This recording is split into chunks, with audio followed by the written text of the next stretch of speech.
नीति आयोग ने भारत सरकार को एक प्रस्ताव भेजा है जिसमें चीनी कंपनियों को भारत में निवेश की छूट देने की बात कही गई है। अचानक भारत का चीन प्रेम कैसे जागृत हो गया? चक्कर क्या है? क्या कोई प्रेशर है?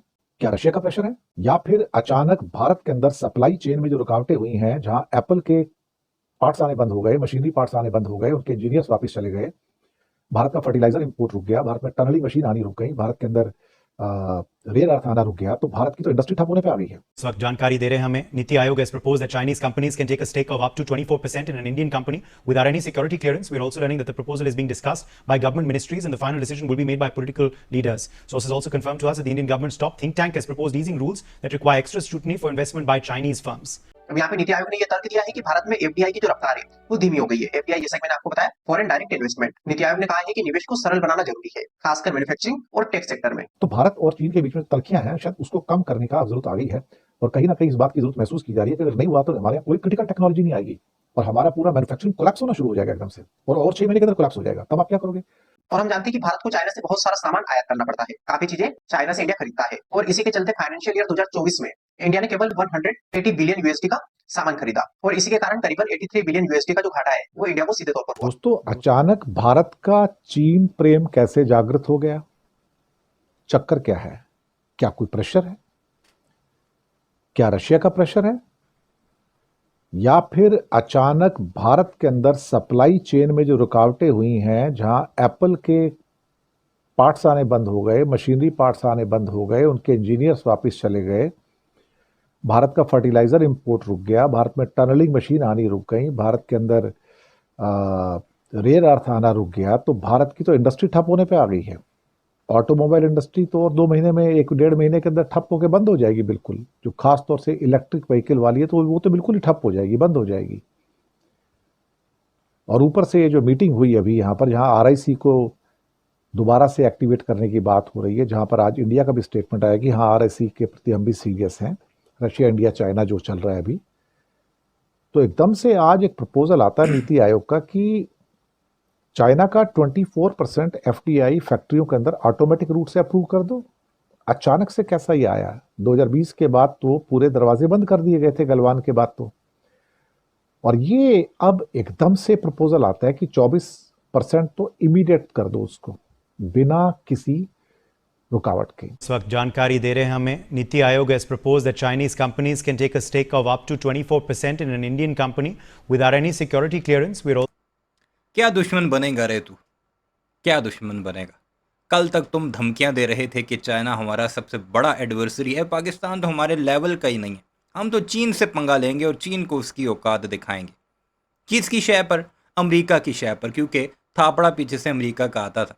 लेकिन जब अमेरिका ने पेच कसे तो अब दौड़े दौड़े चीन के पाँव में पड़ते जा रहे हो और एक ऑर्डर पर, एक पेन की निब के मूवमेंट से तुम लोगों ने 24% शेयर जो है वो बेचने की इजाज़त दे दी है चाइनीज़ कंपनीज को। और भारतीय तो तैयार बैठे हैं, वो तो कब से कह रहे हैं कि चीनी आएँ और हमारे यहाँ पर हमारी कंपनियाँ खरीद, और चीनी भी तैयार बैठे हैं, तो वो तो बिजनेस माइंडेड हैं, वो तो पूरा का पूरा भारत भी हड़प कर जाएं तो डकार तक ना लें, जो कि तुम्हारी इतनी बड़ी 4th लार्जेस्ट इकॉनमी है। पोल खुल चुका है तुम्हारी इकॉनमी का कि तुम जो हो दुनिया की 4थी बड़ी इकॉनमी हो और अपनी मैन्युफैक्चरिंग बचाने के लिए तुम चीन की मदद ले रहे हो, जिसको तुम धमकियां लगाया करते थे।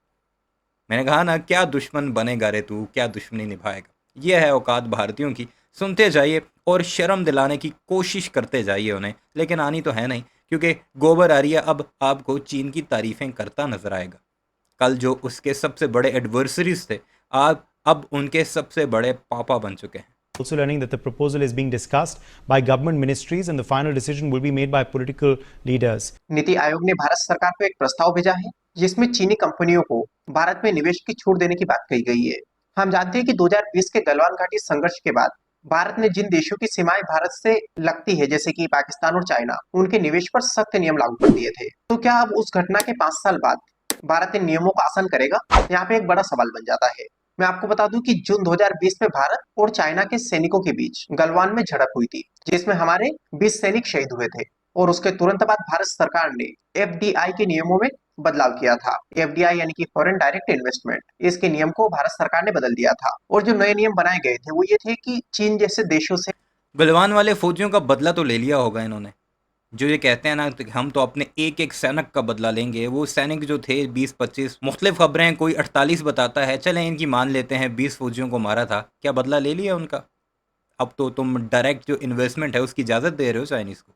आने वाले किसी भी निवेश को गृह मंत्रालय और विदेश मंत्रालय की मंजूरी जरूरी थी और इसके कारण कई बड़ी डील्स जो कि भारत में होनी थी वो रुक गई, खासकर टेक्नोलॉजी और ऑटो सेक्टर में। अब नीति आयोग ने ये सिफारिश की है कि चीनी कंपनियों को 24% की हिस्सेदारी के साथ भारत में बिना किसी सुरक्षा मंजूरी के इन्वेस्टमेंट करने की अनुमति दे दी जाए और इससे छोटे निवेशकों को प्रोत्साहन मिलेगा और देरी कम होगी। और जो उससे ज़्यादा बड़ा इन्वेस्ट करना है तो उसको आप केस टू केस अप्रूवल दे दो। ये हृदय में बदलाव कैसे हो रहा है भाई? पहले तो इन सब के लिए कोई डिफेंस मिनिस्ट्री, कोई होम मिनिस्ट्री, कोई फॉरेन मिनिस्ट्री, इसकी अप्रूवल, उसकी अप्रूवल, इंडस्ट्री मिनिस्ट्री, 100 अप्रूवल थी। और अचानक से 24% का प्रपोजल कहाँ से निकल के आता है कि ये तो इमीडिएट दे दो।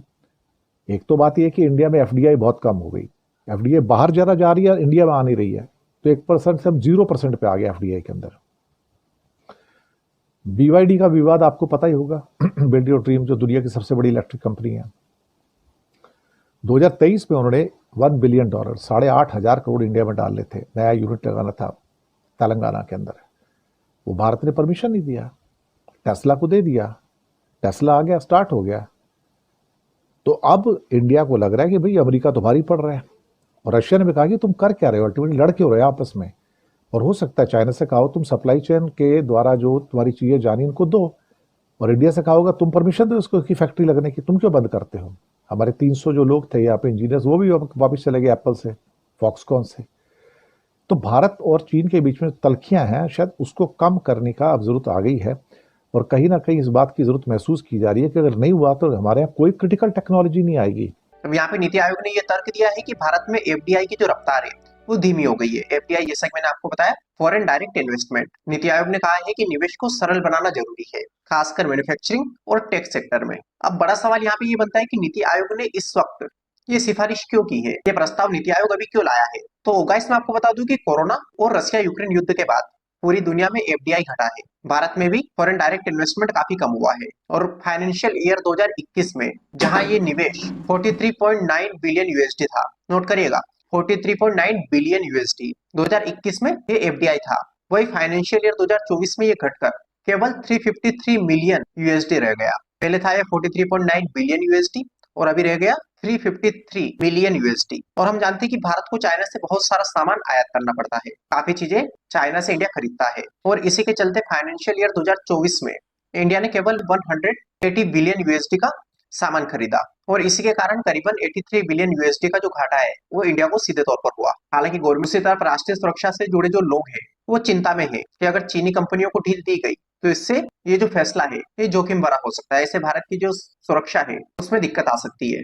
और हमारा पूरा मैन्युफैक्चरिंग कोलैप्स होना शुरू हो जाएगा एकदम से, और 6 महीने के अंदर कोलैप्स हो जाएगा। तब आप क्या करोगे?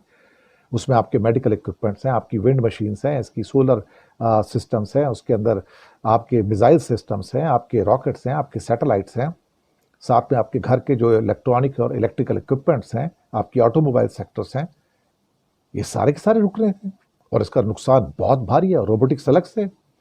तो भारत को महसूस हुआ कि हम रेयर अर्थ को रोक के और बाकी टेक्नोलॉजी को रोक के हम ऐसे आगे नहीं बढ़ सकते, और हमारे पास टेक्नोलॉजी है नहीं, हमारी ये प्रॉब्लम है। We are technology starving country, हमारे पास कोई टेक्नोलॉजी नहीं है, हम कुछ भी पैदा नहीं करते हैं। मशीन के नाम पे हमारे कुछ पैदा। यही अब गौरव आ रही है कि अगर आप सुने तो दुनिया की हर चीज़ भारत में पैदा होती है और वही बनाते हैं, वही सबसे बड़े मैन्युफैक्चरर हैं। असल जब बात सामने आती है तो सुन लीजिए आप। नहीं होता। तो अब लगता है कि भाई ये क्या किया जाए अल्टीमेटली। इसके अलावा जो बिजनेस सेक्टर के लोग हैं या फिर एमएसएमई और स्टार्टअप्स हैं, वो चाहते हैं कि निवेश नियम को आसान किया जाए ताकि बिजनेस बढ़े। अगर हम एक नजर डालें भारत और चाइना के वर्तमान रिश्ते पर, तो देखिए हाल ही के महीनों में भारत और चीन के बीच जो बातचीत है फिर से शुरू हो गई है और सीमा पर जो तनाव है वो थोड़ा सा कम हुआ है। इसके अलावा सीधे हवाई मार्ग यानी कि डायरेक्ट फ्लाइट शुरू करने की चर्चा भी चल रही है। भारत अमेरिका और बाकी के देशों के साथ मिलकर चाइना को बैलेंस करना चाहता है, लेकिन एक बात यह भी है कि इंडिया चाइना से दूरी बनाकर निवेश को नहीं बढ़ा सकता। लेकिन अगर चाइना को नजदीक लाया गया तो इससे कुछ खतरे और कुछ चुनौतियों का सामना भारत को करना पड़ सकता है कि अगर चाइना की कंपनियों को सीधे भारत में इन्वेस्टमेंट के लिए मंजूरी दी गई तो क्या चीनी कंपनियां भारत की टेक्नोलॉजी, डेटा या फिर इंफ्रास्ट्रक्चर पर असर डाल सकती है? ये एक बड़ा क्वेश्चन यहाँ पर बनता है। दूसरा सवाल यहाँ पे बनता है कि क्या विपक्ष इस फैसले को देशद्रोह बताएगा? एक और क्वेश्चन यहाँ पे ये बन सकता है। यह है भारतीयों की असल औकात के जिसे एडवर्सरी कहते हैं सबसे बड़ा उसी के पाँव में अब गिरते दिखाई दी। क्यों? अमेरिका ने चूड़ियाँ कसी, अमेरिका ने पाबंदियाँ लगाई, टैरिफ की धमकियाँ दी, तो याद कौन आया? चीन याद आया। बहुत जल्द इनके पाकिस्तान के बारे में भी ख्यालात बदलते आप देखेंगे, क्योंकि जिस तरफ चीन होता है तो वो अपने साथ पाकिस्तान को तो ज़रूर रखता है। वीडियो कैसी लगी कमेंट सेक्शन में ज़रूर बताइएगा। चैनल को सब्सक्राइब नहीं किया तो ऐसी वीडियोज़ के लिए उसे भी ज़रूर सब्सक्राइब कीजिएगा।